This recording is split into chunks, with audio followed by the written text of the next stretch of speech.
What if I told you that certain habits, subtle, almost unnoticeable, could quietly erode the respect others have for you?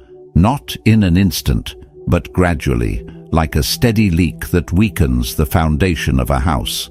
These habits don't just damage friendships or professional relationships. They chip away at your character, making it harder for others to trust and value you. We all have flaws. That's human. But some behaviors are especially corrosive because they violate fundamental principles of respect, integrity, and self-mastery. And once people sense these patterns in you, they withdraw, not always with words, but with silence, distance, and hesitation. I know this because I've been there. I've made mistakes, lost respect, and had to rebuild it. In this video, I'll share personal lessons, some uncomfortable but necessary, so we can recognize and overcome these destructive habits together. And here's where Stoicism comes in. This ancient philosophy teaches us how to cultivate wisdom, self-discipline, and resilience, qualities that earn respect naturally. It's not about impressing others, it's about becoming someone worthy of respect. So, grab a coffee, settle in, and let's explore these 4 habits. Because once we see them clearly, we can begin the real work, becoming better, stronger, and truly respectable. Let's dive in. Habit number 1: gossiping. Gossip is one of those habits that seems harmless until it isn't. It often disguises itself as entertainment, a way to bond with others, or even a form of social currency. But beneath the surface, gossip is corrosive. It erodes trust, damages reputations, and, worst of all, it reflects poorly on the person spreading it. I know this because I used to be a chronic gossip. Back in college, gossiping was practically a sport among my friends. We would sit for hours, dissecting every little detail of other people's lives, laughing at their missteps, and spreading stories we had no right to tell. It felt exciting, like we were part of an exclusive club with access to secret information. But I was blind to the harm I was causing, until one particular incident made me see gossip for what it really was. There was a girl in our group. Let's call her Jennifer. She was different, quirky, introverted, and not always socially in sync with the rest of us. One day, I found out she had a crush on a guy who, by social standards, was way out of her league. Instead of keeping that to myself, I shared it with my friends. We laughed, exaggerated details, and passed the story around like it was a joke. Then Jennifer found out. I'll never forget the look on her face when she realized her personal feelings had been reduced to entertainment. It was a mix of humiliation, betrayal, and sadness. She stopped coming around after that. Eventually, she distanced herself completely. At the time, I brushed it off, but deep down, I knew I had crossed a line. The Stoics warn us against meddling in the affairs of others. Epictetus teaches, "Keep silence for the most part, and speak only when you must, and then briefly." Gossip is neither necessary nor beneficial. It distracts us from our own growth and poisons our relationships. Worse, it creates an environment of suspicion. When you gossip, people start to wonder, what do you say about them when they're not around? And I learned that lesson again, this time in my professional life. At my first job, I had a co-worker. Let's call him James. He was incredibly diligent, but kept to himself. One day, I heard through the grapevine that James had a serious health issue. Instead of respecting his privacy, I shared it with a few colleagues, thinking it would make for an interesting conversation. James found out. He didn't yell, he didn't accuse me. He simply looked at me with quiet disappointment and said, "I told you that in confidence." I thought you would be discreet. That was it. No anger, no confrontation, just the weight of broken trust hanging in the air. From that day on, our working relationship was never the same. I had lost his respect, and it was entirely my fault. That experience taught me a lesson I will never forget. Respect other people's privacy. Everyone has their battles, insecurities, and vulnerabilities. Turning their personal lives into gossip doesn't just disrespect them, it reveals a lack of integrity in yourself. So how do we break free from the habit of gossip? The Stoics believed in conversations that uplift and build character. Instead of gossiping, focus on meaningful discussions that add value. If you wouldn't say something in front of the person you're talking about, don't say it at all. And remember, if someone gossips to you, they're just as likely to gossip about you. In the end, gossip doesn't make you look interesting. It makes you look untrustworthy. And respect, once lost, is not easily regained. Habit number 2. Being unreliable. There are few things more damaging to your reputation than being unreliable. Trust is the foundation of every relationship, whether personal or professional, and once people realize they can't count on you, their respect begins to fade. Words become meaningless when actions don't follow. I learned this the hard way. In my early 20s, I had a reputation among my friends as the flaky one. I would make plans, then cancel at the last minute. Sometimes, I wouldn't even bother showing up at all. I told myself it wasn't a big deal. Life is busy, right? But one moment changed everything. My close friend Jennifer was throwing a birthday party. She'd spent weeks planning every detail, making sure it would be a night to remember. I promised I'd be there. But on the day of the party, I got caught up in something else and decided not to go. I didn't even bother letting her know until hours after the event had already started. When I finally called her, I could hear the disappointment in her voice. She didn't get angry. She didn't lecture me. But something between us shifted. After that, she stopped inviting me to things. We drifted apart. Not because of one missed event, but because my repeated unreliability showed her that my word didn't mean much. To be unreliable is to tell the world, without words, that your promises are empty. If you say you'll do something, do it. If you commit to being somewhere, be there. People respect those who follow through, not those who make excuses. And this habit isn't just damaging in friendships. It can quietly destroy your career as well. Earlier Epictetus,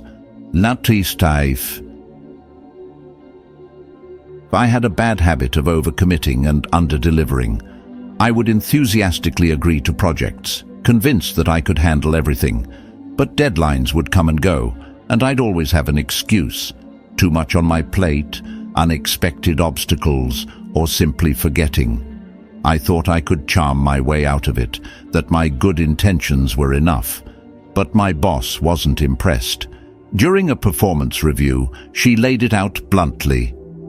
Your work is great when you actually do it, but your lack of reliability is a problem. People don't know if they can count on you. It was a harsh but necessary wake-up call. Talent, intelligence, and charisma mean nothing if people don't trust you to follow through. Reliability is about more than just showing up. It's about consistency, discipline, and integrity. In Stoicism, a person's word is their bond. The philosopher Seneca reminds us, "It is not that we have a short time to live, but that we waste a lot of it." When you fail to honor your commitments, you're not just wasting your time, you're wasting the time of others, something far more costly. So, how do we fix this? First, be honest with yourself. Don't overcommit. Know your limits. A well-kept promise is far more valuable than a dozen broken ones. Second, If you truly can't follow through, communicate. Let people know in advance.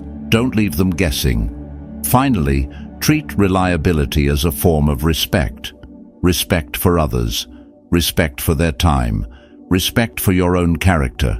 Because in the end, being reliable isn't just about earning trust. It's about proving, day after day, that your word actually means something. Habit number 3, interrupting others. Interrupting others is one of those habits that many people don't even realize they have.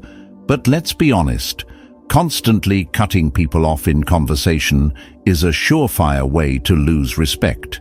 It sends an unspoken message. What I have to say is more important than what you're saying. Even if that's not your intention, that's how it's perceived. And over time, it frustrates people, makes them feel unheard, and creates distance between you and them. I used to be guilty of this all the time.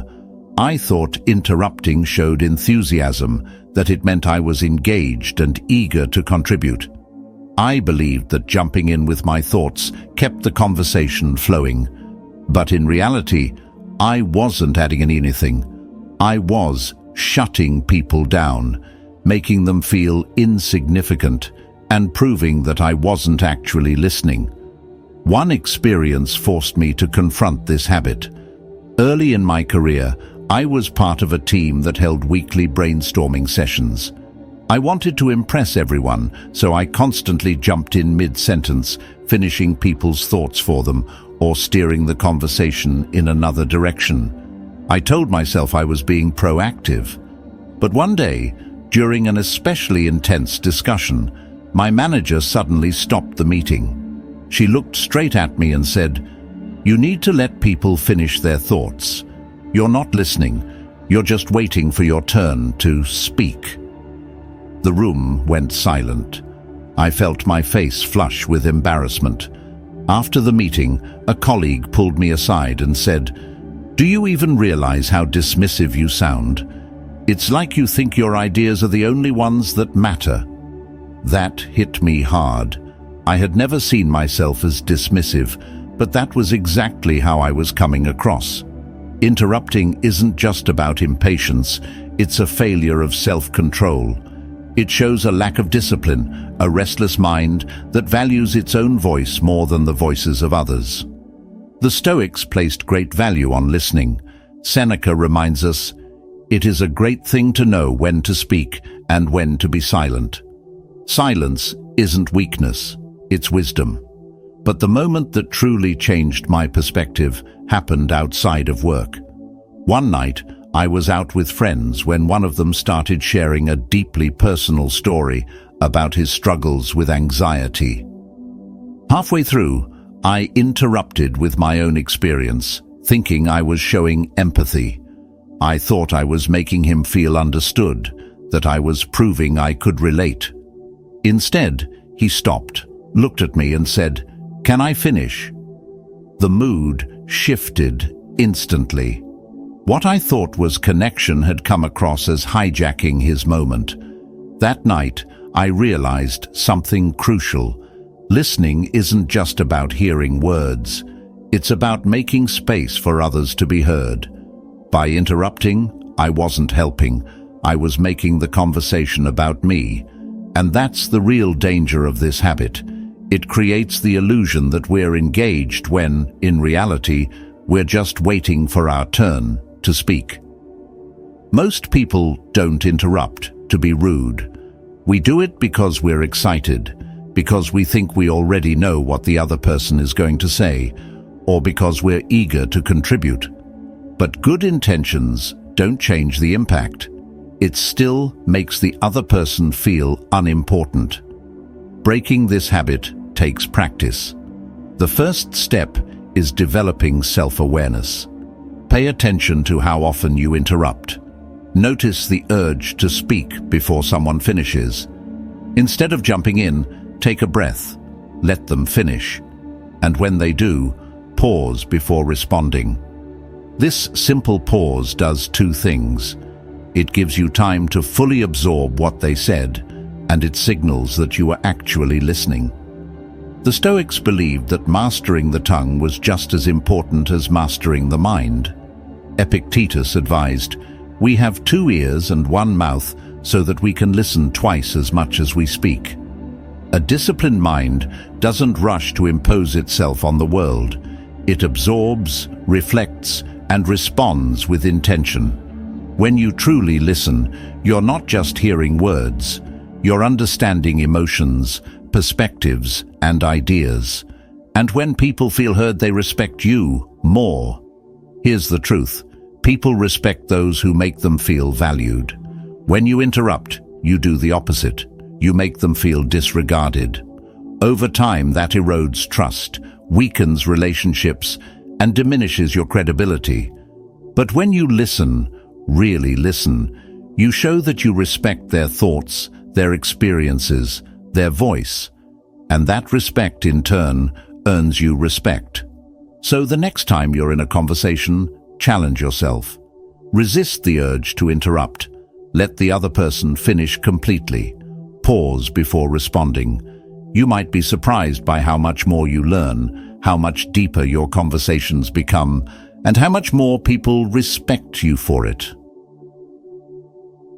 Habit number 4: complaining. Few habits repel respect faster than constant complaining. It's one thing to vent occasionally. We all need to release frustration from time to time. But when complaining becomes a way of life, it transforms you into a source of negativity, someone people instinctively avoid. It drains your energy, poisons your mindset, and damages your relationships. Worse, it signals to others that you are more focused on problems than solutions, a trait no one admires. I know this firsthand. I used to be a chronic complainer. For a long time, I thought complaining was a way to connect with people, to bond over shared frustrations. Misery loves company, right? I believed that by expressing my grievances, I was engaging in meaningful conversations. But what I didn't realize was that I was pushing people away, one complaint at a time. A few years ago, I had a job that I found incredibly frustrating. The workload was overwhelming. The management was disorganized, and I felt completely undervalued. Instead of looking for solutions, I did what felt natural. I complained. Every chance I got, I would vent to my co-workers, my friends, even my family. At first, people listened. They nodded in agreement, offering their own complaints in solidarity. But over time, I noticed something strange. Conversations with friends became shorter.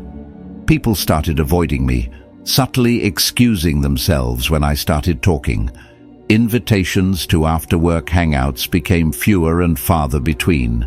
I had become that person, the one who always had something negative to say, the one who drained the mood of every conversation. Then came the wake-up call. A close friend, someone I deeply respected, finally said to me, "I love you, but you're becoming really negative. It's exhausting to be around you." That hit me hard. I had been so caught up in my frustrations that I failed to see how my negativity was affecting those around me. Complaining had become my default mode, and it was costing me friendships, opportunities, and respect. The Stoics teach us to focus on what we can control and accept what we cannot. Complaining does neither. It traps you in a cycle of helplessness, where problems seem insurmountable simply because you refuse to take action. Marcus Aurelius reminds us, "You have power over your mind, not outside events. Realize this, and you will find strength." But sometimes, the best way to see a bad habit clearly is to witness it in someone else. During a group project in college, I worked with a guy, let's call him David, who was a relentless complainer. Every meeting he would go on about how unfair the workload was, how incompetent the professor was, and how pointless the entire project seemed. At first, we sympathized, but soon his negativity spread like a virus. The whole team's morale plummeted. Instead of striving to do our best, we just wanted to get it over with. Watching this unfold from the outside was a revelation. I saw firsthand how draining constant negativity could be. And I wondered, had I been like this to the people around me? That's when I decided to change. Instead of dwelling on problems, I started focusing on solutions. Instead of complaining about my job, I began identifying specific issues I could address. If I felt undervalued, I sought feedback on how to improve and made a case for a raise. If management was disorganized, I took the initiative to create systems that improved efficiency. It wasn't easy. It didn't happen overnight. But something incredible happened. People noticed. My relationships improved. My co-workers respected me more. The negativity that once defined me faded, replaced by a sense of control and purpose. Complaining doesn't make things better. Action does. If you want to earn respect, stop focusing on what's wrong and start working on what can be made right. Because the truth is, people admire problem solvers, not problem dwellers. The choice is yours. Respect is not demanded. It's earned through our actions, our discipline, and the way we treat others. By breaking these habits, I became someone people wanted to work with, trust, and be around, rather than someone they avoided. And the same is possible for you. If this video resonated with you, let me know in the comments. Have you struggled with any of these habits? What changes have made the biggest difference in your life? And if you found this valuable, consider liking and subscribing. It helps spread these ideas to others who might need them. Every small step toward self-mastery brings us closer to the person we want to be, the kind of person others respect naturally. So keep striving, keep growing, and remember, true strength comes from within. Until next time, stay strong, stay disciplined, and stay stoic. See you in the next video.